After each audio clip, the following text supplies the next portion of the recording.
Muy bien. Entonces, bienvenidos a esta charla sobre la meditación. Es la lección número 7 del Camino de los Paramitas.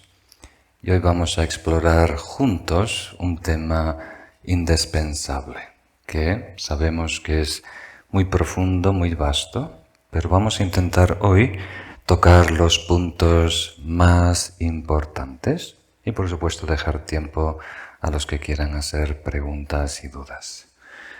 Y el karma de Colombia le tocó la meditación.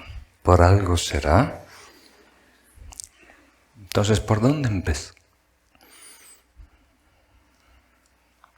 La meditación es un tema tan amplio. Entonces, primero me gustaría señalar algo que creo que ya todos sabemos, que aparte de todo el desarrollo material, tecnológico que hemos logrado, que es fantástico, especialmente a nivel de medicina y demás, hemos desatendido un aspecto vital, que es nuestro desarrollo interno, ¿verdad? Y la mente define nuestra vida. Todo lo que queremos lograr en esta vida depende del estado de nuestra mente. Entonces es indispensable, no solo para el desarrollo espiritual, sino para ser exitoso en cualquier ámbito de la vida. Y hoy en día no hemos tocado el potencial de la mente. Estamos muy lejos de poder operar a nuestro mejor nivel, ser nuestra mejor versión. Y una manera para detectarlo es simplemente preguntarnos en esta última semana o dos cuántas veces estuvimos plenamente presentes. ¿Cuántas veces elegiste lo que piensas, lo que atiendes o lo que sientes? Vamos a descubrir que la mayoría del tiempo estamos reaccionando impulsivamente a todo lo que transcurre en nuestro alrededor, sin mucho voz y voto de lo que pasa en nuestra vida, sin elegir hacia dónde encaminarnos. Meditación en sí, si queremos una definición simple, es un ejercicio mental para cultivar estados positivos. Entonces, cualquier técnica, cualquier ejercicio que nos ayude a mejorar internamente, mejorar las cualidades de la mente, cualidades espirituales, emociones positivas y demás, eso lo podemos llamar meditación. Y para organizarnos podemos categorizar todas las técnicas meditativas en 4 familias o 4 categorías, ¿no? Para tener un esquema general en nuestra mente. Y el primero puede ser el desarrollo de la virtud, que incluye la ética, la generosidad, la paciencia, el entusiasmo, la autoestima y demás. La segunda familia o categoría puede ser el desarrollo del altruismo, ¿verdad? Con amor, compasión, culminando en ecuanimidad. El tercero puede ser atención, ¿verdad? Mejorar la facultad de la mente de atender, ¿verdad? De estar en equilibrio, una mente que está a la vez en paz y a la vez lúcida. Y por último, todas las técnicas meditativas que nos ayudan a mejorar nuestra percepción de la realidad, descubrir realmente quiénes somos, o sea, desarrollar sabiduría. Entonces, con estas 4 categorías o familias tenemos una idea del desarrollo personal, desarrollo interno, desarrollo espiritual. Y hoy, en esta charla, vamos a enfocarnos en una de esas familias, que es la familia de la tensión, de la calma mental, tradicionalmente se dice shamatha, o acercarnos a la absorción meditativa. Entonces, en el contexto de los paramitas, estamos hablando de mejorar el estado de nuestra mente para que sirva como una plataforma en donde podamos desarrollar todas las otras actividades o prácticas espirituales. Por eso shamatha, calma mental, se conoce como la reina de las meditaciones, ya que es indispensable para todas las prácticas por igual. Y para tener un poquito de contexto, ¿cómo encaja todo esto en el marco muy amplio del desarrollo espiritual? Si queremos 3 cosas a tener en cuenta, cuando el Buda resumió todo el desarrollo espiritual en los 3 entrenamientos superiores, el primero es ética, conducta, el segundo es meditación, absorción meditativa, y el tercero es sabiduría. Queriendo decir que primero tenemos que tener cierto control de nuestro comportamiento, particularmente físico y verbal, que mejora nuestras relaciones con el mundo. Y después recién tenemos acceso a la mente, a trabajar con la mente. Y luego desarrollamos, cultivamos esa mente para que esté completamente a nuestra disposición. Refinarla para que sea un instrumento de investigación, para indagar en quién soy yo y por supuesto también en la realidad objetiva, los fenómenos. ¿Por qué? Porque desde la perspectiva budista, el objetivo principal más importante es adquirir sabiduría, ¿verdad? Tener no solo una comprensión intelectual de quiénes somos y cómo funciona la psicología profunda, no solo una comprensión más acertada de la interdependencia que produce todos los fenómenos que experimentamos, sino una percepción directa, intuitiva, no conceptual de estas verdades, de estas realidades objetivas y subjetivas. Eso es lo que realmente nos transforma, lo que crea un antes y después, lo que nos ayuda a superar de forma definitiva los estados aflictivos, las emociones negativas y todo el sufrimiento que experimentamos en el mundo.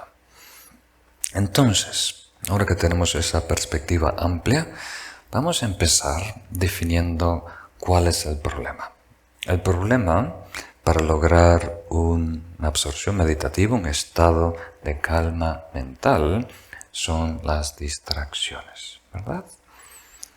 Y para que todos estemos hablando de lo mismo, con distracciones queremos decir un pensamiento involuntario que se apodera de nosotros, ¿verdad? Un pensamiento involuntario que se apodere de nosotros. Entonces, una distracción es, de una perspectiva, un pasatiempos, ¿verdad? Es muy inocente. Es simplemente algo que gasta, desperdicia tiempo y energía vital. Pero desde otra perspectiva, si estamos distraídos, como dice el gran místico Shantideva del siglo VIII en su tratado el Bodhicharyavatthana, si estamos distraídos, estamos en los colmillos de las aflicciones o emociones negativas. Queriendo decir, si no estás presente, entonces el sistema operativo, ¿verdad?, que predomina en nosotros se va a apoderar de nuestras reacciones, de nuestros valores, de nuestras decisiones y de nuestras acciones. Vamos a estar volando en piloto automático y no tenemos mucho control hacia dónde nos dirigimos, ¿verdad? Y lo que pasa en nosotros. Entonces, si no estamos presentes, el pasado gana. Nuestro condicionamiento y patrones habituales se apoderan de nosotros. Y eso corre peligro, ¿verdad? Entonces es muy importante, no solo gastamos vida, gastamos tiempo, ¿verdad? Sino que hay un gran peligro en estar distraído, en el no estar conscientes y discerniendo qué pensamos, qué atendemos, qué hacemos, ¿verdad? Entonces, creo que todos nosotros sabemos, pero vale la pena recalcar el punto, que si no tenemos una mente domada, no vamos a ser exitosos en ningún emprendimiento, ¿verdad? Sea negocios, sea carrera, sea educación, sea arte, sea deporte, ¿verdad? Para operar a un nivel elite y competir, ¿verdad?, con los más destacados, nosotros tenemos que tener a nuestra disposición todos los recursos de nuestra mente. Por lo tanto, es indispensable. Y si conocen a alguna persona que es, como diríamos, un líder, ¿verdad?, en su campo, vamos a descubrir una persona que está en control de su mente, que es disciplinada y que está habitando el presente. Entonces no deberíamos preguntar ¿y por qué? ¿Y por qué nos distraemos? ¿Verdad? Y los grandes yogis nos dicen que nos distraemos principalmente por aferramiento, ¿verdad? Estamos aferrados, apegados a personas o a cosas. Una manera de decir que tenemos una relación tóxica, ¿verdad?, con algo o alguien. O sea, simplemente pregúntate, ¿verdad?, ¿por qué un pensamiento gana? Todo tipo de cosas pasan por tu mente. Te sientas a meditar, estás cultivando, entrenando tu mente. A lo mejor un objeto táctil como la respiración, la práctica de Anapanasati, la respiración justo fuera de la nariz. Y pasan memorias, pasan problemas que anticipas, escuchas ruidos de la calle, ¿verdad? Y pasan y continúa su trayectoria. Pero de repente uno de ellos te seduce, uno de ellos provoca una reacción emocional y de ahí te enganchas. Hay una fusión cognitiva y desapareces en un diálogo, en una especie de fantasía, un sueño con los ojos abiertos. Entonces, ¿por qué gana ese pensamiento? ¿Por qué nos atrapa? Porque hay algo pendiente, hay ansia, deseo por ese pedazo de torta de chocolate que va pasando, o dulce de leche, lo que sea. O, por otro lado, hay algo de rabia pendiente con esa persona, su crítica, o algo de miedo de algo que se asoma en el horizonte. Entonces, cuando hay esa, como diríamos, energía embotellada, ¿verdad?, esa emoción pendiente, esa ansia o esa, como diríamos, rechazo, aversión hacia algo o alguien, eso es lo que nos activa, eso es lo que nos atrapa, eso es lo que hace que un pensamiento se enganche. Entonces, algunas veces, para ser muy claro, ¿no?, uso la analogía del velcro.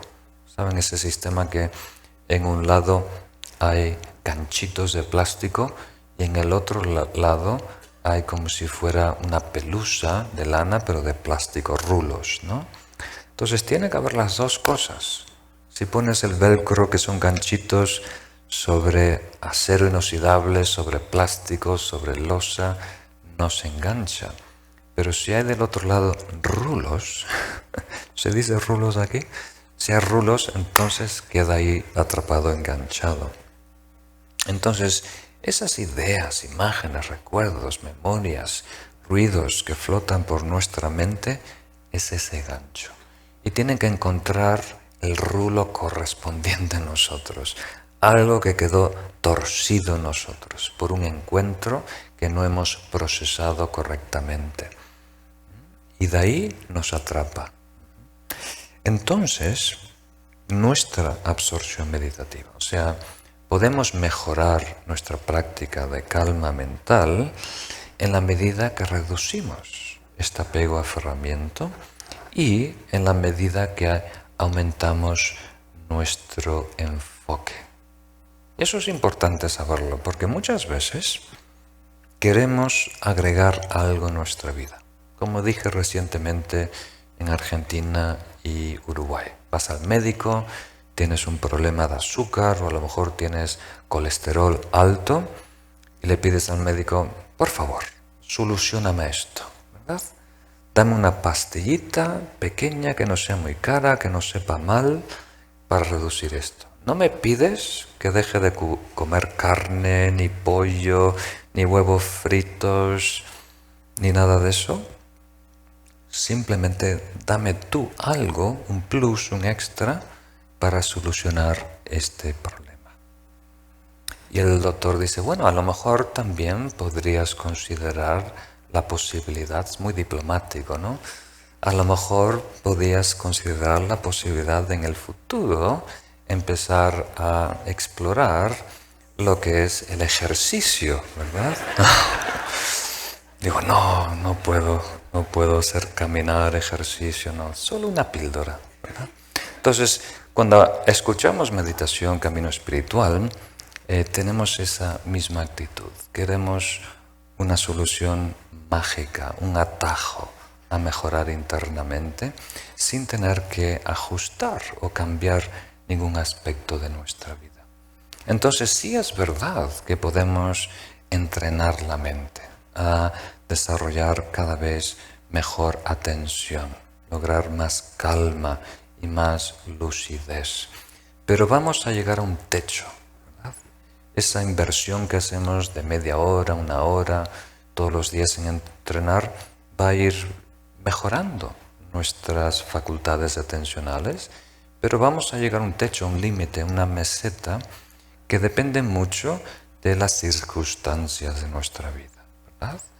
O sea, lo caótico que sea nuestra vida, el tipo de, como dirían, entretenimiento que consumimos, cuánto tiempo usamos el móvil al día y particularmente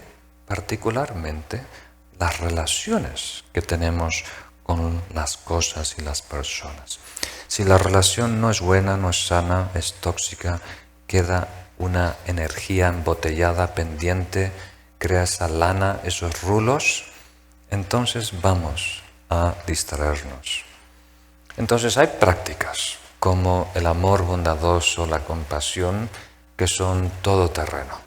Se pueden desarrollar en una vida caótica, agitada, puede desarrollarse en el desierto, en la jungla, yendo al trabajo, con familia, con los suegros, en todos sitios funciona, ¿verdad? Siempre tienes combustible para trabajar. Pero la práctica de calma mental, toda esta gama de shamatha, requiere un entorno favorable para no llegar a este techo. Entonces, sé que no es lo que quieres escuchar, queremos esa píldora mágica, ¿verdad? Sin tener que cambiar la dieta y demás.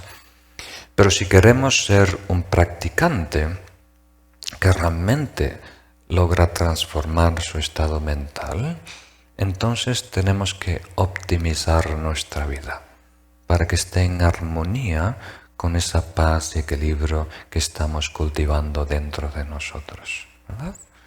Si no, va a ser muy difícil abrir camino. Entonces tenemos que trabajar por dos lados. Por un lado, tenemos que reducir las relaciones tóxicas de dependencia, aferramiento y apego, y por otro lado, mejorar nuestras facultades, ¿no? Mejorar nuestra habilidad de permanecer con ese objeto que hemos designado y de esa manera desarrollar más estabilidad y más lucidez. Entonces, ¿cómo hacerlo? ¿Cómo reducir ese aferramiento? Entonces, si estamos hablando de personas, entonces la manera es a través de la gama del altruismo, a través del amor bondadoso y la compasión.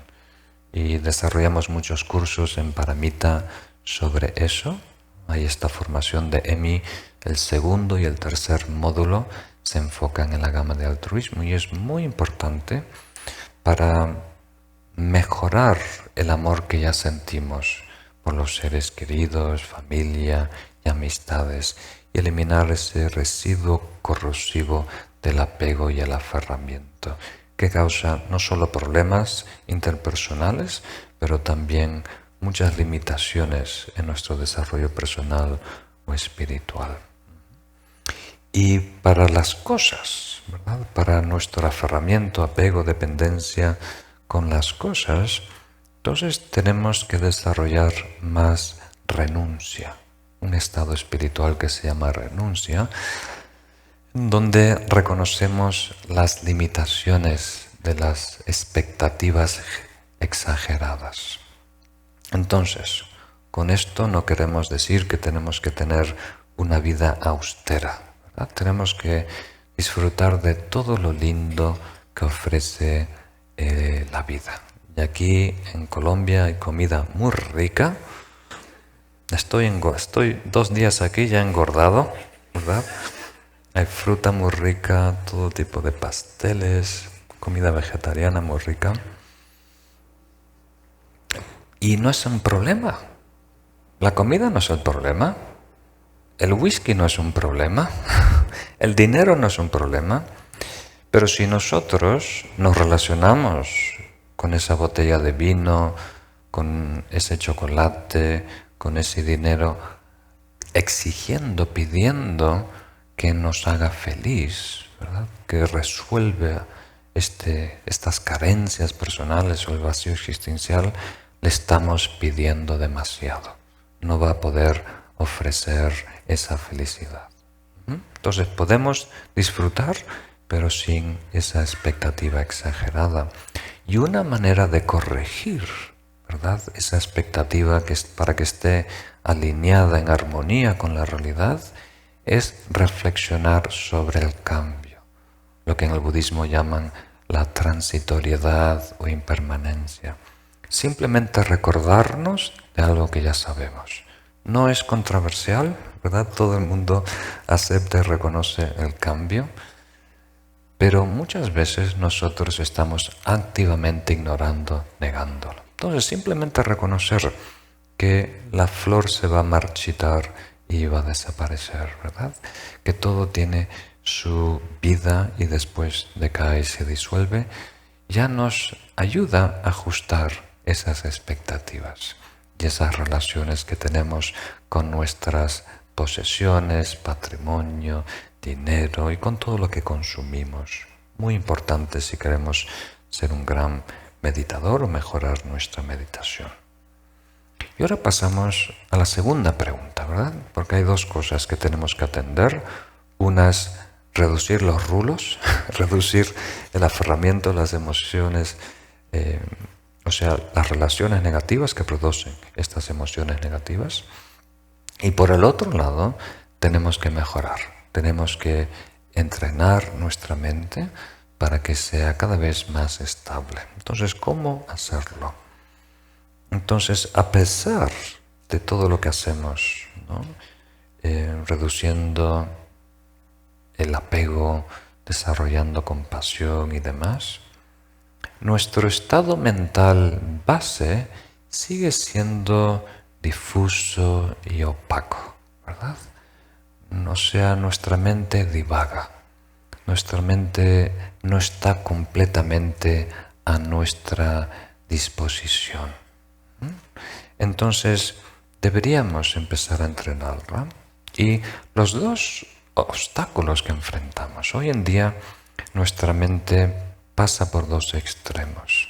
O estamos en el extremo de la laxitud, ¿verdad?, que es cuando la mente entra, como diríamos, en un estado muy turbio. Los tibetanos los maestros nos dan la idea de que es como estar hundido, como estar sumergido debajo del agua, ¿no? Una mente más densa, más opaca, más aturdida. O el otro extremo, en donde la mente está más dispersa, más agitada, más inquieta.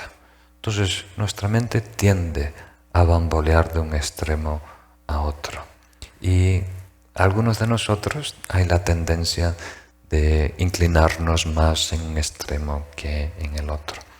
Entonces, con la práctica de shamatha o calma mental, queremos rescatar las dos cualidades positivas de cada uno de esos extremos sin su toxicidad. Entonces, de la laxitud rescatamos la tranquilidad y de la dispersión o la mente activa rescatamos lo que es la lucidez. Entonces, queremos unir estas dos cualidades en un estado mental. Una mente que esté completamente tranquila y a la vez completamente despierta, completamente lúcida. Ese es el objetivo.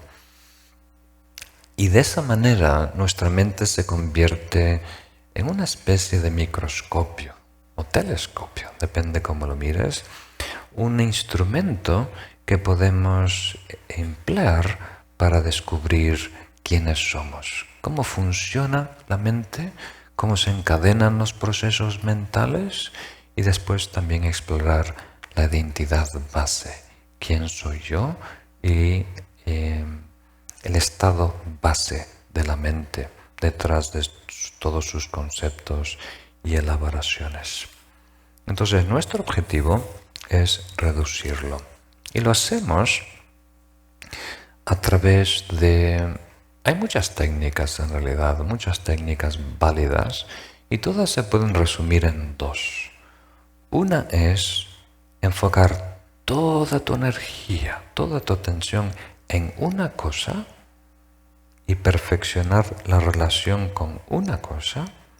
Y la otra es soltar todos los objetos mentales y permanecer completamente libres, ¿verdad? Y para la mayoría de las personas y para la mayoría de los niveles en que se encuentran los practicantes, la primera categoría de técnicas es la más recomendada. Queriendo decir, elegimos un objeto en donde enfocarnos, ¿verdad? Y de todos podemos enfocarnos en esta taza, un objeto visual, una vela, la llama de una vela, una flor. Podemos enfocarnos en un sonido, como una cascada, como un mantra. Podemos enfocarnos en algo táctil, como la respiración. No se recomiendan los olores y los sabores, porque fluctúan demasiado. Necesitamos un objeto que tenga algo de estabilidad para que pueda sostener y ayudar a entrenar esa concentración. Y el Buda hizo mucho hincapié en enfocarnos en la respiración, en el aspecto táctil de la respiración, porque es un objeto muy valioso que se ajusta a nuestra meditación, ¿verdad? Cuando estamos operando a un nivel muy burdo, la respiración se hace sentir, ¿verdad? Y sirve como un ancla para retener nuestra atención. Y en la medida que nuestra conciencia, nuestra atención entra en un estado más sublime, también la respiración es más sutil, se va refinando. Y también hay una relación muy íntima, estrecha, entre la respiración, las energías del cuerpo y los pensamientos.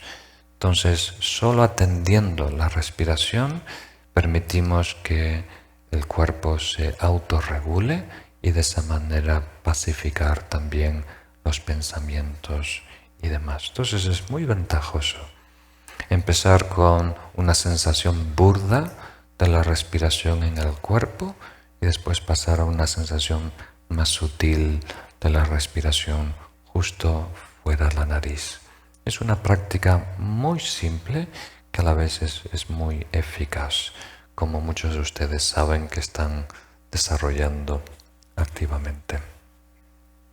Entonces, cuando decimos entrenar la mente, enfocar la mente, lograr concentración, no queremos decir mantener la mente en blanco, ¿verdad? El objetivo no es estar inconsciente. Es más, si estamos activamente rechazando pensamientos, forzando una mente sin pensamientos, empeora nuestras facultades cognitivas. Incluso vamos a empeorar nuestra memoria y demás.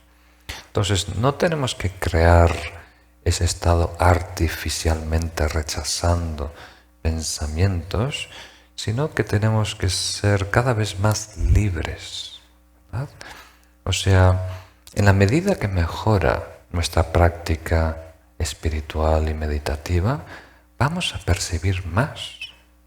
Vamos a percibir más del mundo y más internamente.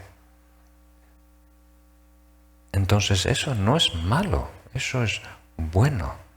Lo que no queremos es que una idea, una memoria, un pensamiento involuntario se apodere de nosotros.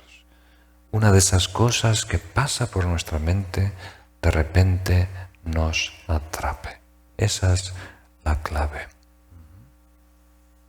Entonces, nuestro objetivo es restablecer, esa palabra es un poco problemática, provoca muchas preguntas, pero me voy a arriesgar, restablecer el estado puro de la mente, queriendo decir que no queremos ser superdotados, tener una mente superhumana. Lo que queremos es recuperar el estado más puro, más natural de la mente cuando está libre de los tirones de los estados emocionales aflictivos, del condicionamiento, ¿verdad? Libre del egocentrismo y demás. Y recuperar ese estado, las cualidades innatas de la mente que son estabilidad y lucidez. Y eso nos mejora. Hay muchos estudios, podemos, yo por lo menos aprecio mucho la tradición a la que pertenezco, la tradición Sakya del budismo tibetano. También aprecio todos los yogis budistas que reportan que el estado de shamatha ofrece muchas ventajas a nivel físico, emocional, psicológico, pero también hay estudios modernos en donde se corrobora esos descubrimientos a través de los siglos de estos expertos, de estos yogis.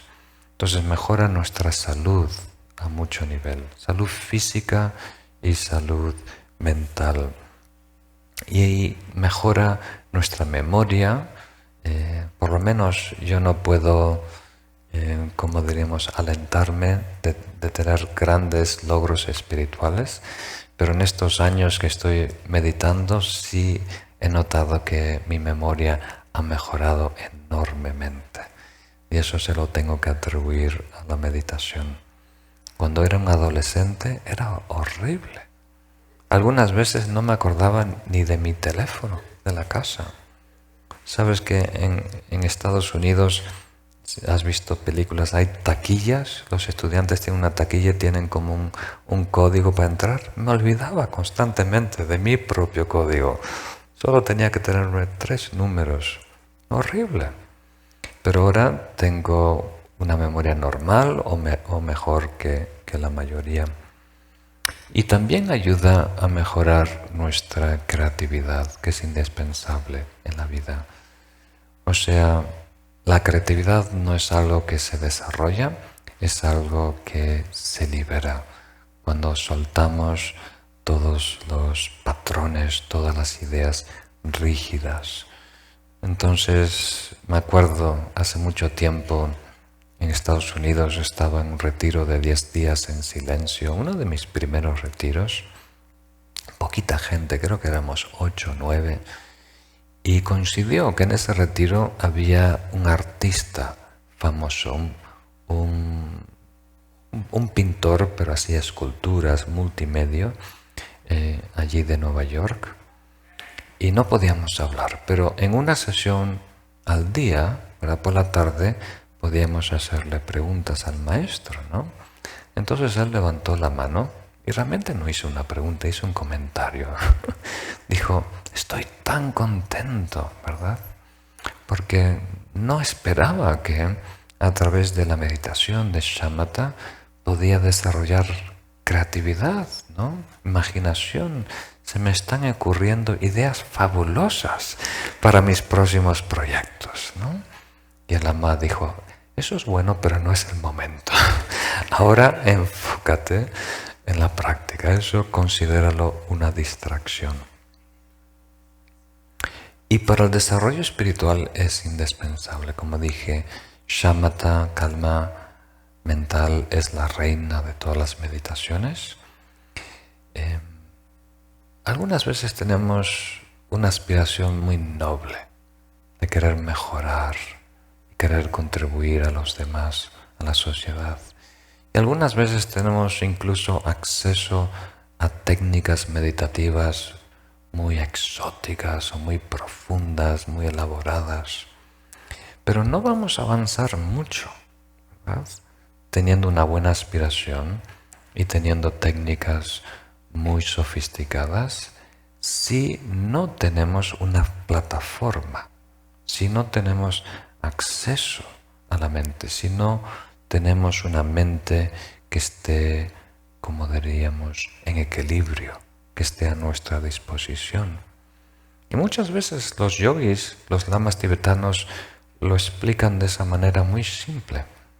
Shamatha es simplemente permitir que la mente esté a tu disposición, que sea flexible, ¿verdad? Y parece un poco ridículo decirlo, casi un insulto. Yo soy un adulto, yo puedo pensar y hacer lo que se me da la gana, pero si eres muy honesto contigo mismo, vas a descubrir que no podemos hacer mucho lo que se nos da la gana, ¿verdad? O sea, nuestro estado de ánimo muchas veces lo definen otras personas, sus comentarios, sus mensajes de WhatsApp, ¿verdad? No estamos libres para elegir qué siento, qué atiendo, qué pienso, ¿no? Nuestro entorno, nuestras actividades, las personas dictan básicamente la realidad que vivimos y habitamos. Entonces, en la práctica de calma y lucidez de shamatha nos va a dar esa oportunidad de tener la mente más presente, más accesible, más disponible, y de ahí podemos pasar a otra categoría de técnicas meditativas que se llaman vipassana o visión penetrante, en donde, como dije antes, exploramos quiénes somos, ¿verdad? Tratamos de tener una percepción más justa, más precisa de la realidad. No es que no estamos percibiendo la realidad, sino que esa realidad atraviesa filtros que la distorsionan, la hacen muy peculiar, muy particular, ¿verdad? Entonces, para concluir, hasta ahora he hablado en general sobre la meditación y después en particular sobre shamatha, la calma mental, pero este curso se llama los paramitas. Entonces el quinto paramita se llama dhyana paramita. Dos palabras sánscritas. Dhyana quiere decir absorción meditativa y paramita es perfección o el aspecto último trascendental de esta práctica cualidad espiritual. Entonces, para que nuestra práctica, nuestro estado de shamatha, cualifique como paramita, como trascendental o perfecto, no solo tiene que ser una absorción meditativa en donde podemos permanecer voluntariamente en una cosa, en un enfoque por todo el tiempo que deseamos, sino que tiene que estar inspirada por el amor más puro, lo que llamamos bodhicitta. Tiene que estar, ¿cómo diríamos?, alineada con el despertar de todos los seres. O sea, no queremos simplemente tener una mente superdotada o desarrollar facultades extrasensoriales si algún día vienen. Lo que queremos es encaminarnos hacia el despertar para ser más útil, de más beneficio a los demás. Esa debe ser la motivación que inspira esta práctica de calma mental. Y luego, la práctica tiene que estar fortalecida, tiene que estar respaldada por la visión más profunda de la realidad, una visión no dual. ¿Qué quiere decir? Una postura filosófica que después se traslada a una percepción que trasciende sujeto, objeto y actividad. Entonces, para explicarlo en este contexto, quiere decir que cuando estamos meditando, en la medida que podemos superar la noción de meditador, de meditación y objeto meditativo como factores distintivos, ¿verdad?, ajenos, con su propia existencia independiente y demás, en esa medida vamos mejorando, acercándonos al estado de paramita, hasta que finalmente estas tres dimensiones, ¿verdad?, el meditador sujeto, la meditación actividad verbo y el objeto meditativo, el aspecto objetivo, se va fundiendo en una cruda experiencia que no tiene referencia, parámetros, ¿verdad? Y ahí vamos acercándonos a lo que es la absorción meditativa, el dhyana de los paramitas. Y luego, al concluir esa sesión, esa práctica, deberíamos dedicar el mérito. Como sabéis, en el Mahayana, en el budismo, al concluir todas las actividades, al cerrar el día, al cerrar un proyecto, debemos desear que cualquier beneficio que pueda surgir de esta actividad no solo sea para mí, sino que se extienda también para otros seres. Entonces, la meditación más elevada tiene que necesariamente estar compenetrada con la sabiduría trascendental, con la sabiduría no dual. Muy bien, entonces con esto concluimos esta breve presentación y ahora podemos pasar a tus dudas y preguntas. Esta es la parte que más me interesa a mí. Alguien me preguntó, ¿y por qué, Lama Rinpoche, siempre te interesan tanto las preguntas? Y por dos razones.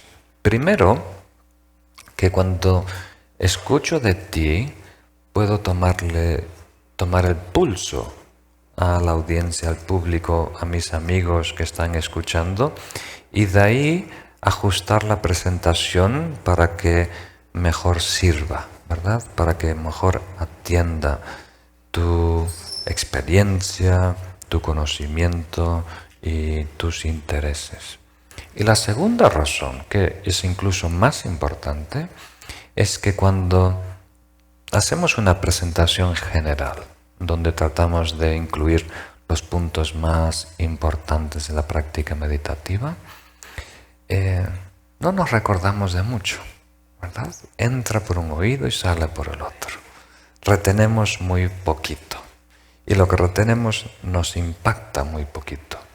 Pero si hay una pregunta que hace cosquillas, una semana o dos, ¿verdad?, una duda que te está inquietando y tienes esa oportunidad de preguntarlo, esa respuesta sí puede cambiarte. Esa respuesta a lo mejor coincide y resuelve y te interesa y la retienes y puede haber un antes y después.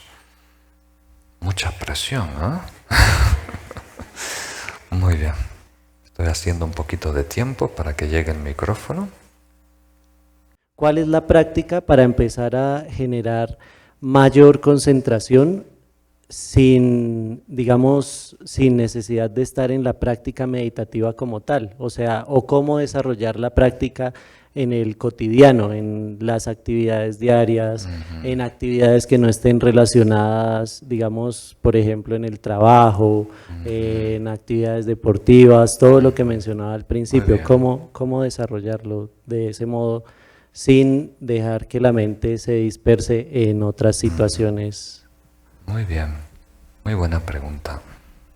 Al principio no parece una pregunta genuina, ¿no? ¿Cómo meditar sin meditar?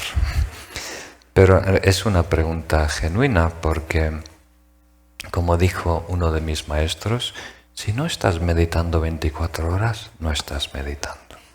Queriendo decir que no basta con nuestra práctica formal. Incluso si es media hora regularmente, 1 hora, 2 horas, lo que sea, para transformarnos profundamente. Ese cambio interno que iniciamos en nuestra práctica formal tiene que estar respaldado, no solo de cómo vivimos nuestra vida, nuestro entorno y demás, pero también cómo funcionamos, cómo nos relacionamos con todo lo que transcurre en el día a día. Entonces, nuestro primer objetivo es adueñarnos del presente, ¿verdad? Sea lo que sea que estemos haciendo, estar plenamente anclados en el presente. Eso no quiere decir que no puedes recordar algo lindo del pasado, un cumpleaños que hace 2 años, donde estuvieron los niños dándole palos a una piñata media hora y no rompía, ¿verdad? O planeando las próximas vacaciones, pero tú estás consciente que estás recordando, tú estás consciente en el presente que estás planeando algo en el futuro. Lo que no queremos es esa fusión cognitiva donde desaparecemos, ¿verdad? Y no nos damos cuenta 5 o 10 minutos más tarde que estábamos distraídos, ¿no? Entonces, aprovecha todas las oportunidades para anclarte en el presente. Entonces, cualquier sonido, cuando suena el teléfono, cuando suena el timbre, cuando hay movimiento, cuando se acerca una persona, toda oportunidad es para estar aquí presente. Entonces, funciona mejor con actividades repetitivas. Cuando estás caminando, por ejemplo, al perro, ¿verdad? Entonces hay un ritmo constante y sientes la presión de los talones con el suelo, ¿verdad? Es más fácil enfocarte cuando estás lavando los platos, ¿no? Pero también cuando estás en cualquier actividad puede ser muy útil. Solo tenemos que entrenarnos, recordarnos activamente cada instante. Y para empezarlo es útil hacer un retiro en donde podemos abrir camino, podemos desarrollar esa presencia y luego tratamos de extenderlo, ¿verdad? Durante nuestra actividad. Y hay como una plataforma en donde ya comenzamos el proceso. Entonces hay que tener mucho cuidado con todo lo que es entretenimiento pasivo. Hay que regularlo para que no sea, como diríamos, no transforme nuestro sistema operativo, cómo nos relacionamos con la estimulación de ahí en adelante. Entonces hay que tener más cuidado con los medios, con el móvil, con la televisión y demás. Muy bien, pasamos a otra pregunta. Venerable Lama, buenas noches. Mi nombre es Miguel. Gracias por las enseñanzas suyas y del grupo de Paramita, de verdad cambian vidas. Mi pregunta es, a veces es difícil pero posible aceptar algunos cambios complejos como perder un trabajo, una propiedad o una relación. Pero ¿cómo trabajar el apego a la pérdida, a la muerte inevitable de alguien a quien amas profundamente? ¿Cómo entrenar la mente para ir poco a poco aceptando lo inevitable? ¿Es la meditación un camino? ¿Alguna otra práctica budista que nos pueda recomendar? Gracias.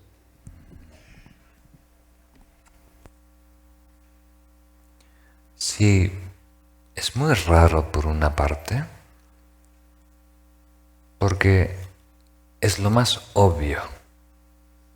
O sea, como dije hace unos minutos, no hay debate entre las religiones, no hay debate entre religión y ciencia, no hay debate entre capitalistas y socialistas, ¿verdad? Todo el mundo acepta el cambio, ¿verdad?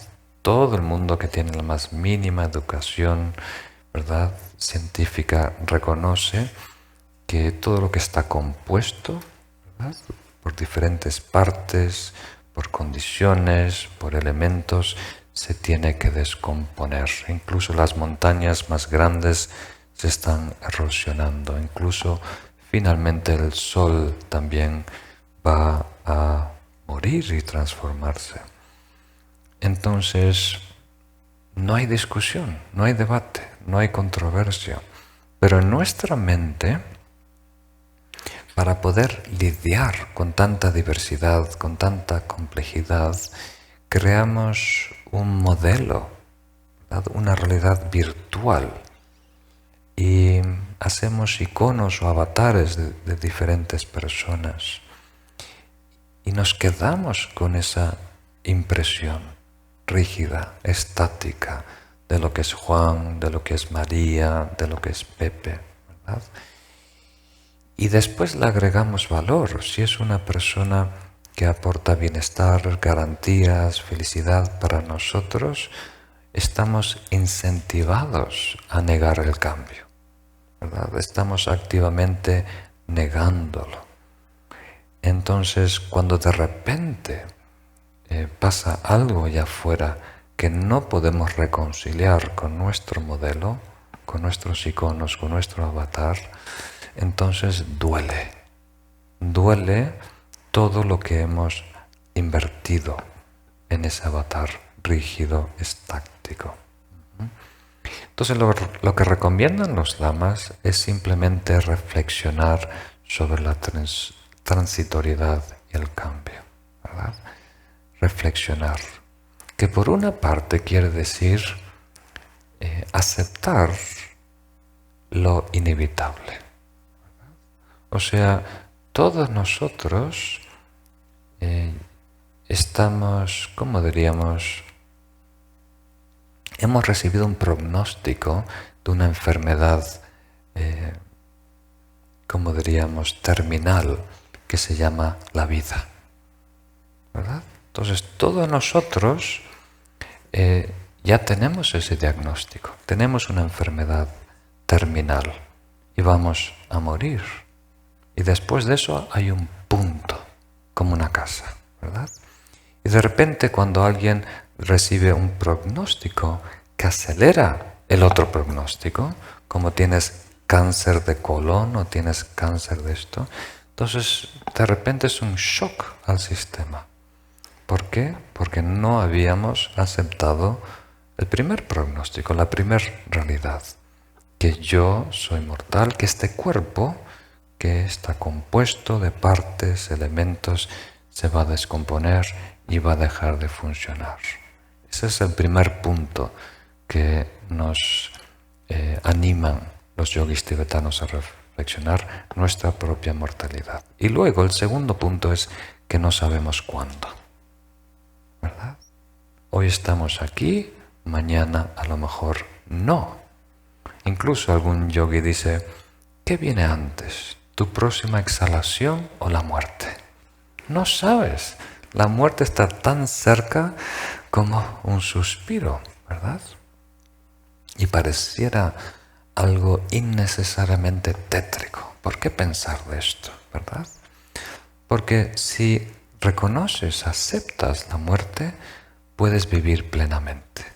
Hasta que no aceptes la muerte, no estamos viviendo plenamente. No estamos aprovechando cada instante, cada momento, cada relación, ¿verdad? Hay una idea vaga de que esto se extiende 200, 300 años. Todos van a morir, pero yo soy la excepción, ¿verdad? Y el tercer punto, que es muy importante, es: voy a morir, este cuerpo va a dejar de funcionar, no sé cuándo, pero en la perspectiva budista tenemos muchas vidas, renacemos. Entonces, en ese momento de la muerte, ¿qué es importante? ¿Qué es valioso? ¿Verdad? Entonces, todos los juguetes que hemos coleccionado no tienen valor, no aportan valor, no nos ayudan a poder transitar de una vida a otra. E incluso si no crees en otra vida, ¿verdad? Si no crees en la reencarnación, ¿qué es importante en el momento de la muerte? Hay un libro que salió hace poquito de una enfermera australiana que trabajaba en paliativos, ayudando a personas en los últimos momentos, y a través de muchas entrevistas descubrió que la mayoría de las personas, lo único que les concierne en la muerte es arrepentimiento. Y eso coincide con las enseñanzas de los yogis tibetanos. Y con mi propia experiencia. Mi primer trabajo fue en un hospital cuando tenía 16 años y hablaba con muchas personas mayores, me contaban sus penas y sus vidas. Y lo que más duele, lo que más tenemos que atender es arrepentimiento. Arrepentimiento de haber causado daño a otra persona, ¿verdad? Eso realmente nos carcome por dentro. Y arrepentimiento de no haber hecho algo bueno o haber desperdiciado nuestra vida, viviendo la vida de otro o lo que otro quisiera que nosotros seamos, ¿no? Entonces, tenemos que vivir de tal manera que cuando lleguemos a esos últimos días no hay este sufrimiento de la muerte. Y eso no quiere decir que tenemos que ser perfectos, porque no somos Budas, no estamos iluminados, pero sí tenemos que adoptar esa máxima de Milarepa, el gran yogi tibetano: mi religión es simple, quiero morir sin arrepentimientos. ¿Qué quiere decir, si lo traduzco en términos comprensibles? Que tenemos que hacer lo mejor que podamos en cada momento, porque nadie nos puede pedir más que eso. Nosotros no nos podemos pedir más que eso. Entonces tenemos que vivir de tal manera que no traicionamos nuestros principios, ¿verdad? Que aprovechamos a lo máximo ese momento. Entonces, para responder tu pregunta, tenemos que activamente reflexionar sobre la impermanencia, el cambio, y aceptar que todos vamos a fallecer, todos vamos a morir, las mascotas, nuestros familiares, ¿verdad? Todos. Y eso nos permite vivir mejor. Eso nos permite que el tiempo juntos sea tiempo de calidad, ¿no? Entonces, esta es mi primera visita a Colombia. Y a lo mejor la última. No lo sé. Entonces, yo lo que voy a hacer es exprimir cada momento, cada gota de jugo de estos 3 días que vamos a tener juntos, ¿verdad? Esa es mi misión. Vivir como si no hay un mañana, ¿verdad? Entonces, si tienes que pedirle perdón a alguien, hazlo hoy. No esperes. Si tienes que decirle te quiero a alguien, hazlo hoy. No esperes. Y lo que nos permite vivir con esa entrega, dedicación, intensidad, es aceptar la realidad de la impermanencia de la muerte. Entonces es muy valiosa, no es algo negativo, es algo muy, muy, muy positivo que nos armoniza con la realidad. Entonces, también ayuda el amor bondadoso y la compasión y la generosidad. Esas tres cosas son indispensables. ¿Otra pregunta? Sí, Lama, ¿cómo estás? Qué pena. Buenas noches. ¡Qué pena! No, que estoy contento por estar en tu presencia y que estuvieras aquí en nuestro país. Quería hacerte una pregunta con respecto a la meditación, el tema que estamos viendo. Y es que tú decías que el paramita de la meditación es que tengamos esa absorción meditativa, ¿no? Ese samadhi y que sea el paso a que sea, por decirlo, hacia la sabiduría, ¿no? Yo quería preguntarte, porque encuentro en el samadhi, cuando trato de meditar y trato de, por ejemplo, estar en compasión, en aplicar, digamos, amor compasivo, sí, amor ecuánime, ser súper imparcial con lo que está pasando en la realidad, pero siento una pequeña dualidad en cuanto a que me siento, como tú decías ahorita, como en un piso, y por otro lado, en la vacuidad, yo suelto el modelo, ¿no? Suelto básicamente como para, o sea, la pregunta es, ¿cómo engranar o cómo conciliar esos dos aspectos de la vacuidad y el bodhicitta, la aspiración más genuina? Ok. Eso es una pregunta diferente de donde empezaste, pero es muy profunda. Muy profunda, porque bodhicitta es la expresión más sublime, más profunda del amor y la compasión, en donde nuestra mente, nuestra conciencia, abarca todo el tiempo, ¿verdad? No solo el bien temporal o inmediato de otros, pero a largo plazo que logren la iluminación. Y si puedes, todo el tiempo, todas las vidas hasta lograr la iluminación. Y después abarca todos los seres, ¿verdad? No solo los míos, preferidos, queridos, sino todo lo que es vida, todo lo que anhela la felicidad.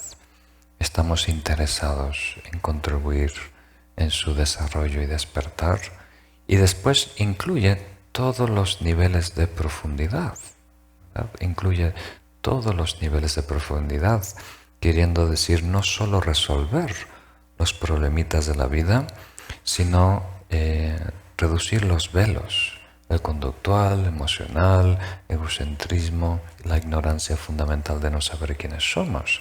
Entonces queremos ayudar de la mejor manera, ir a la raíz de todos los problemas, que es la confusión de no saber quiénes somos. Entonces eso es bodhicitta, es el estado relativo que trasciende lo relativo porque abarca todo el tiempo, todo el espacio, en el sentido de abarcar todos los seres y todos los niveles de profundidad. Entonces, ¿cómo esto se puede compaginar con vacuidad? Vacuidad no es nihilismo, no es un gran nada, simplemente es el reconocimiento de que las cosas no son como aparentan ser en nuestra mente, que existen de una forma más dinámica, de una forma más interdependiente, que las cosas no son unitarias, independientes, absolutas.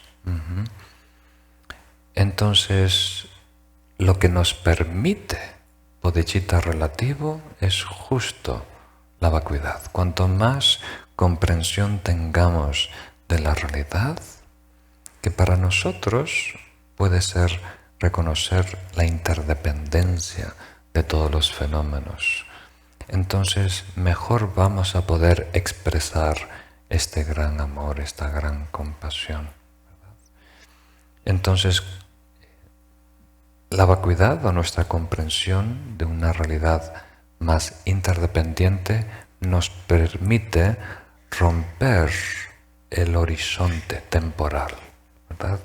Nos permite incluir a todas formas de vidas, habidas y por haber en el cosmos, no solo lo que nos identifica como nosotros, como humanos terrícolas de dos patas.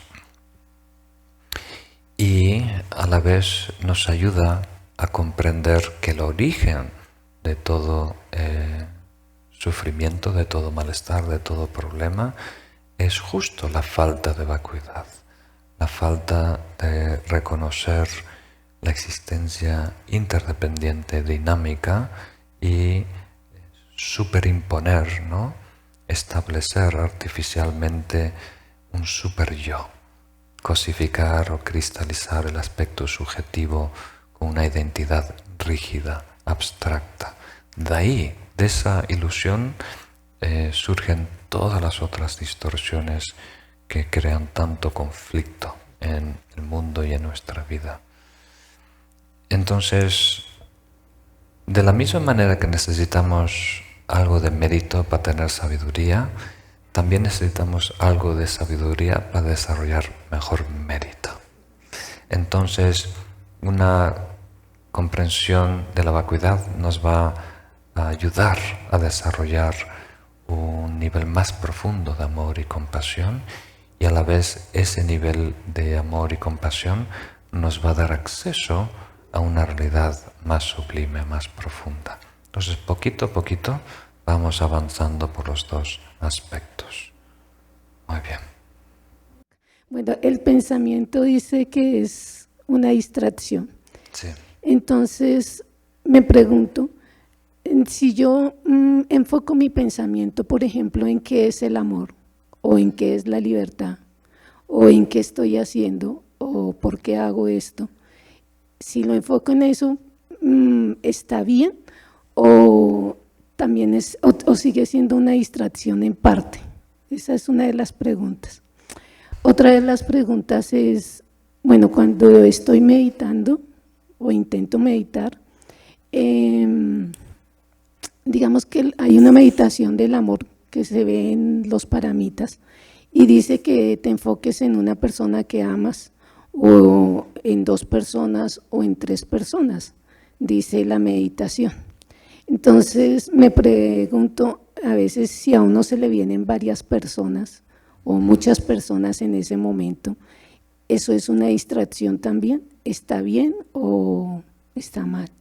Y bueno, muchas gracias. Gracias. Muy bien.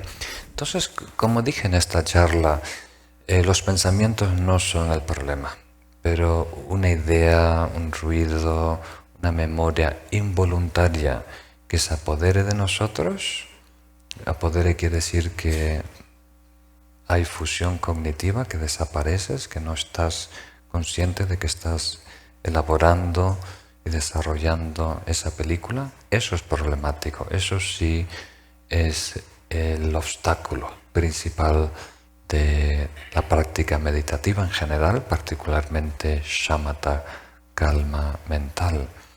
Entonces, hay todo este movimiento secular hoy en día que se llama mindfulness, ¿verdad? Que viene originalmente del budismo, pero es una adaptación, como diríamos, simplificada para ayuda terapéutica. Y allí la atención se define como estar plenamente presente sin juicio, ¿verdad? Entonces, en ese tipo de práctica, pensar no es apropiado, es una desventaja.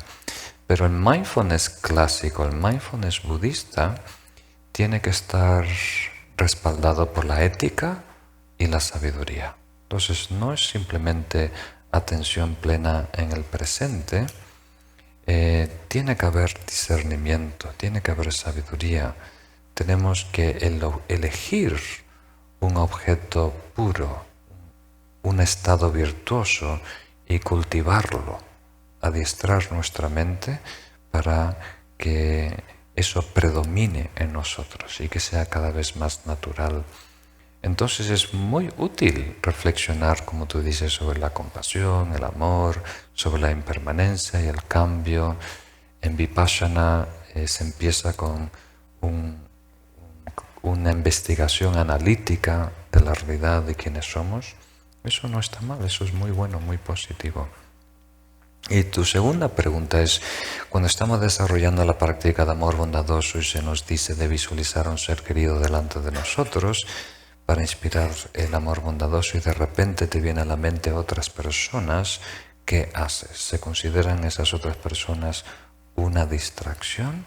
Yo diría que sí, porque la idea es que cuando tú comiences la práctica, tú te defines lo que va a ser esa sesión, cuánto va a durar esa sesión meditativa y la técnica que vas a desarrollar.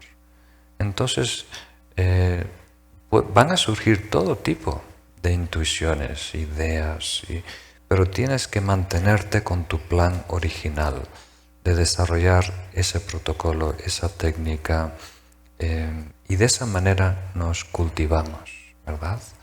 Entonces, cuando estamos enfocándonos en un ser querido, no es el objeto meditativo. Eso es la técnica para ayudar a inducir el estado de amor bondadoso, que es el deseo de que otros sean felices y tengan las causas de esa felicidad. Y luego ese sentimiento, esa ternura, ese calor en nuestro corazón se convierte en el objeto meditativo. Y es una práctica que requiere muchas sesiones, semanas de práctica para empezar a sentirlo, ¿verdad? Hay algunas prácticas que tienen un bucle de retroalimentación casi inmediato, como esta práctica de mindfulness secular. O sea, cuando tú te enfocas en el presente sin juicio, entonces cortas la mente discursiva, ya sientes alivio de ese estrés, de esa ansiedad, de estar indagando sobre muchos problemas. Y cuando tú desarrollas shamatha, entonces tienes que invertir varias sesiones para que tú percibas una mejora, más estabilidad, más claridad. Pero cada técnica, cada práctica tiene un bucle, o sea, es un feedback loop, un tiempo que tú necesitas para poder reconocer el beneficio en ti. Entonces hay que insistir en la práctica de amor bondadoso y recordar a una persona para que inspire ese amor bondadoso. Y luego, al final de la sesión, como yo suelo decir, ahí sí incluir a todos los seres, ¿verdad? Incluir cuantos más seres sea posible al final de cada sesión. Muy bien, gracias. Buenas noches, Venerable Lama. Muchas gracias por estar aquí con nosotros. Estamos muy felices de tenerlo acá. Muy bien. Mi nombre es Patricia y mi pregunta es, ¿cómo saber que estamos avanzando en la meditación? Esto lo pregunto porque siguiendo las meditaciones, pues tengo unos momentos, a veces segundos, donde digo, la logré. Okay. Pero hay otros momentos en donde digo, y en ese momento paró la meditación. Bueno, sí. Entonces, no sé cómo nos pueda de pronto dar indicios de si lo estamos haciendo bien, cómo estamos mejorando. Y la segunda pregunta que quería hacer es acerca de si nos puede contar más acerca del Vipassana. Esas son las dos preguntas. Muy bien. Gracias. Vipassana. Entonces, es muy importante tener un métrico, una manera, un criterio para evaluar si estamos meditando bien. Si la técnica es buena, si coincide con nosotros, si la estamos ejecutando bien. Y para aquellos que han hecho la formación de EMI, cada semana introducimos una meditación, una técnica. Cada semana hay un métrico para valorar si es cómo estamos progresando. Y eso es muy, muy útil, muy valioso. De todos ellos, el más importante, de acuerdo al manual principal en el budismo tibetano que se llama Lojong Entrenamiento Mental EMI, es la reducción de egocentrismo. Porque otras cosas se pueden fingir bastante bien. Somos muy, como diríamos, habilidosos en fingir ser humilde. Yo soy el más humilde, ¿verdad? Pero el egocentrismo es más difícil. Entonces es el métrico más acertado. Y con egocentrismo queremos decir nuestra reactividad, ¿verdad? Nuestra reactividad, que es de dónde surgen los estados aflictivos, las emociones. Entonces, si cosas te siguen molestando, si el tráfico en Bogotá te sigue irritando, ¿verdad? Y si otras cosas te siguen seduciendo, provocando deseo y apego y dependencia, si el éxito de alguien te provoca envidia, por ejemplo, entonces sabes que un aspecto vital de ti, ese velo del egocentrismo, no se está reduciendo. Entonces cada tanto debemos evaluarnos y para ver si realmente estamos mejorando como personas, particularmente este aspecto de egocentrismo, que quiere decir lo obsesionado que estamos con nosotros mismos, si nos vemos como el ombligo del mundo, si todo lo que pasa de alguna manera tiene que ver conmigo, tomamos las cosas muy a pecho, muy personal. Muy bien. Y el otro tema es Vipassana. Eso creo que lo tenemos que dejar para la próxima semana. Ese karma le toca a España porque el último paramita, el sexto paramita, es el de la sabiduría y ahí es cuando se introduce el Vipassana, que básicamente es una técnica meditativa para acercarnos a la realidad, tanto subjetiva como objetiva. Hay diferentes técnicas y muchas empiezan con un análisis, o sea, en donde vamos negando posturas erróneas. Muy bien. ¿Dónde estamos? ¿Aquí? ¿Vale? Buenas noches, Venerable Lama. Muchas gracias. Mi nombre es Carlos y quiero preguntar, hoy en día estamos claramente rodeados y fundamentándonos en la tecnología, ¿sí? Personalmente estoy utilizando una aplicación que brinda muchas herramientas y muchas variedades de meditación. ¿Hasta qué punto es sano soportar y apoyar el ejercicio meditativo en ella, o sea, en toda la tecnología, y hasta qué punto, o sea, cómo manejar ese equilibrio y hasta dónde apoyarnos en ella? Muy bien, entonces tú estás usando una aplicación para meditar. Muy bien, eso es muy bueno y ojalá se extienda. Necesitamos esos recursos, pero tienen su tope, o sea, las meditaciones guiadas, que pueden ser audios, vídeos, una aplicación, nos ayudan a encaminarnos. Pero esa fórmula es generalizada y no está optimizada para nosotros personalmente. Entonces, con el tiempo, nosotros tenemos que aprender a microajustar la técnica para nuestras necesidades. Incluso cada día somos un poquito diferentes. Entonces algún día, por ejemplo, estás más estresado y tienes que invertir más tiempo en relajarte físicamente, ¿verdad? O inspirarte antes de meditar.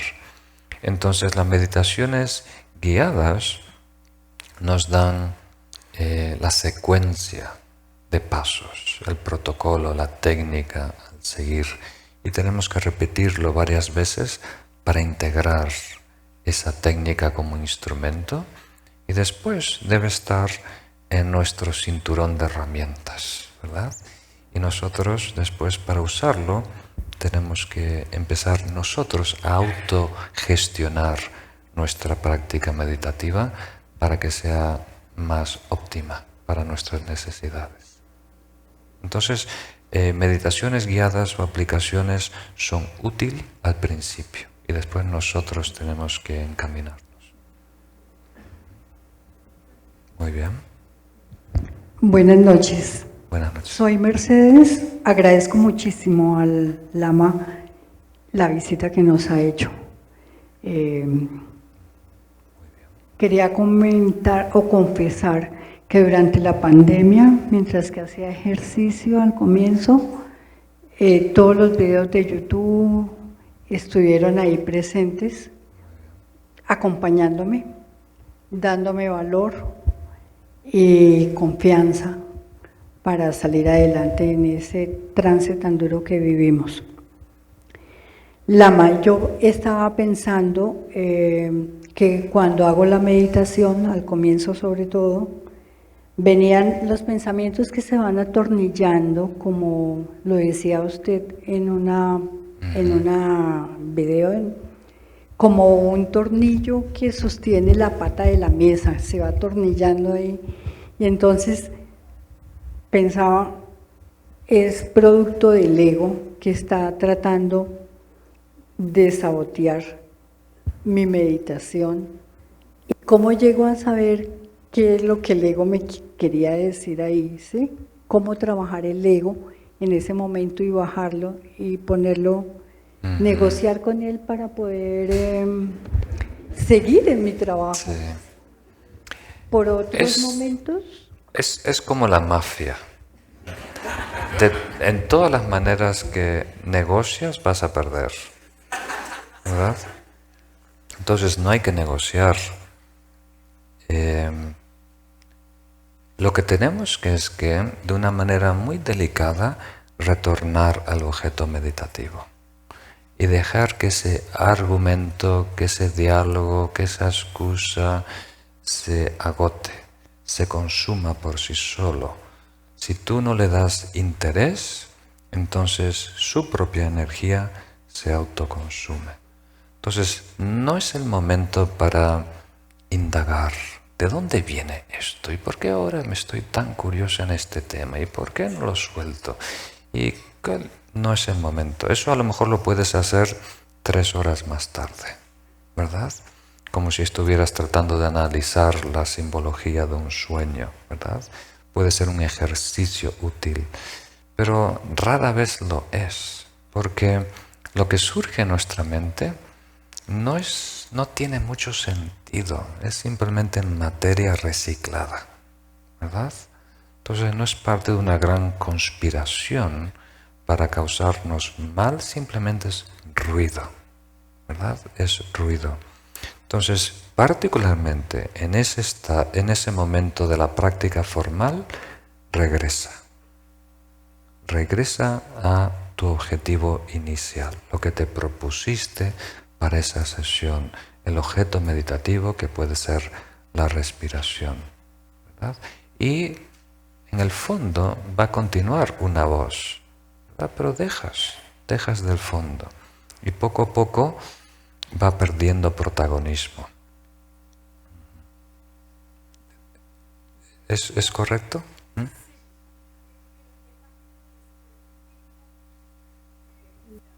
qué se atornilla ese pensamiento o no? No creo que va a ser muy valioso. No creo que va a ser muy valioso. O sea, si hay algo en particular que persiste día tras día, semana a semana, y no es obvio, no reconoces de dónde viene mi interés por camellos, ¿verdad? Entonces puedes empezar a cuestionar, ¿verdad?, de dónde viene y qué más, pero la mayoría de las distracciones no son repetitivas, ¿verdad? No son repetitivas.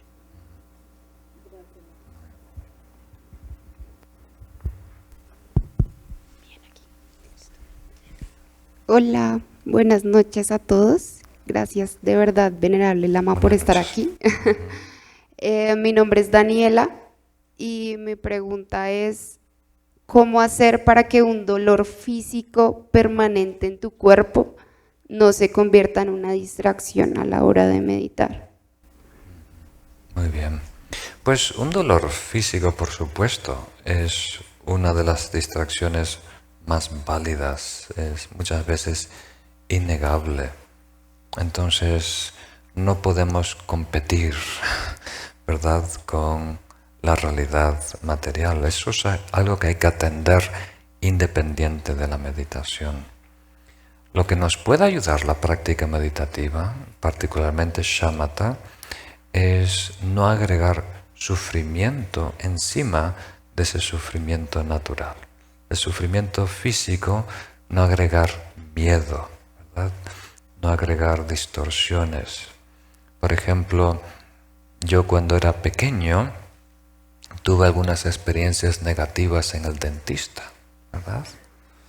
Y ahora apenas que vaya al dentista ya escucho el sonido del taladro, ¡oh!, ya siento dolor antes que me toque, ¿verdad? Entonces eso es una paranoia. Y la práctica de shamatha me ayuda a superar ese miedo, esa fobia irracional. Pero cuando empieza el dentista a taladrar, ya hay una presión física. Ahora tiene mucho más cuidado que cuando yo era joven. Cuando era ya joven, ponían la rodilla en tu pecho y... ¿verdad? Pero ahora son muy delicados, los dentistas hacen un trabajo muy, muy espectacular. Entonces, lo que nos ayuda en la práctica meditativa, es particularmente en la práctica de shamatha, es poder discernir entre ese dolor, esa estimulación física que estás percibiendo y todo lo que tú estás superimponiendo, agregando, exagerando, toda la paranoia mental. Y eso sí lo podemos limitar. Muy bien. Entonces, pasamos ahora a la última pregunta. Quiero que no sea muy tarde para ustedes que tienen que regresar a casa. Lo bueno que no va a haber tráfico. Sí, los que tienen el micrófono mandan al que quieran. Ahí hay una persona, ¿vale? Bueno, Lama, muy buenas noches. Mi nombre es Jessica. Realmente estoy muy feliz de que usted esté acá en Bogotá y haber podido, pues, estar acá. Muy bien. Mi pregunta es la siguiente.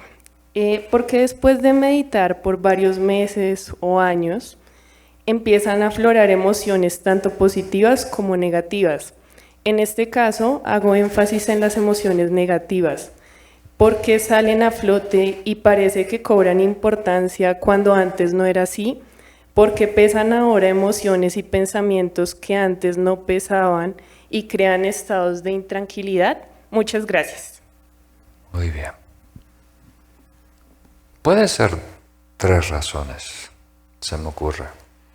La primera es que tu vida puede ser más caótica que era hace 2 o 3 años. Simplemente estás enfrentando más retos o tienes más factores estresantes en tu vida ahora que hace 2 o 3 años. Entonces, aunque internamente has mejorado, la presión externa ahora es mayor. Eso es una posibilidad. La segunda posibilidad es que estás meditando mal. Estás meditando mal y realmente no ha mejorado tu estabilidad meditativa. Y la tercera posibilidad es que nos hemos convertido en hipersensibles.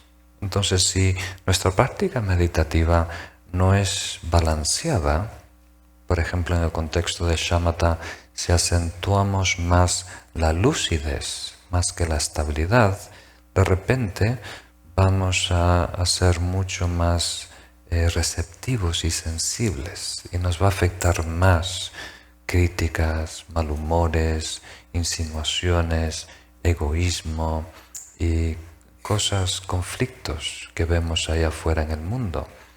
O sea, percibimos más en general. Y es fantástico ver colores más saturados, pero también percibimos el aspecto negativo del mundo y de las personas y no hemos desarrollado las cualidades correlacionadas que nos pueden ayudar a procesar toda esa estimulación intensa que ahora estamos percibiendo. Y esto es muy común cuando personas salen de retiro, cuando hacen una práctica de retiro muy intensa y desarrollan mucha sensibilidad, se reintroducen al mundo y piensan, qué feo se ha puesto todo estos últimos 2 meses, qué mala la gente ahora. Y no es así, es que ahora nosotros somos mucho más sensibles, casi como si tuvieras la piel en crudo, ¿verdad? Una herida. Entonces, para eso, en el contexto de shamatha, hacer más hincapié en estabilidad meditativa. Y fuera de shamatha, más paciencia, más amor bondadoso y más sabiduría, la interdependencia. Estas 3 cosas son indispensables para poder tolerar más percepción, más sensibilidad. Si no, vamos a sentir que el mundo nos afecta, nos choca y produce más emociones aflictivas. Muy bien, muchas gracias. Creo que esa pregunta es útil.